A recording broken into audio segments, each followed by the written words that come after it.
উত্তর পশ্চিম বঙ্গোপসাগর ও তৎসংলগ্ন এলাকায় সৃষ্ট লঘুচাপটি সুস্পষ্ট নিম্নচাপে পরিণত হয়েছে, যার কারণে উত্তাল হয়ে উঠেছে বঙ্গোপসাগর। এই মুহূর্তে আমরা দেখতে পাচ্ছি কুয়াকাটা সমুদ্র সৈকতে বড় বড় ঢেউ আছড়ে পড়ছে এবং ঢেউয়ের তীব্রতা কিন্তু ক্রমেই বেড়ে চলছে এবং সকাল থেকে মুষলধারে বৃষ্টি হচ্ছে। যদিও গত রাত থেকে বৃষ্টি হচ্ছিল এবং এর আগে গত 3 দিন ধরে থেমে থেমে বৃষ্টি হচ্ছিল, কিন্তু গত রাত থেকেই কিন্তু মুষলধারে বৃষ্টি চলছে এবং গোটা উপকূল জুড়েই কিন্তু গুমোট আবহাওয়া বিরাজ করছে।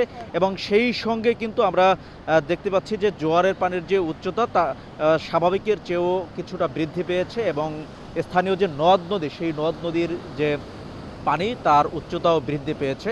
এবং এই নিম্নচাপের কারণে সৃষ্ট ঢেউয়ের কারণে মূলত পায়রা সমুদ্র বন্দরকে 3 নম্বর স্থানীয় সতর্ক সংকেত দেখিয়ে যেতে বলা হয়েছে এবং মাছ শিকারের যে ট্রলারগুলো রয়েছে সেই ট্রলারগুলোকে উপকূলের নিকটবর্তী এলাকায় থেকে মাছ শিকার করতে বলা হয়েছে।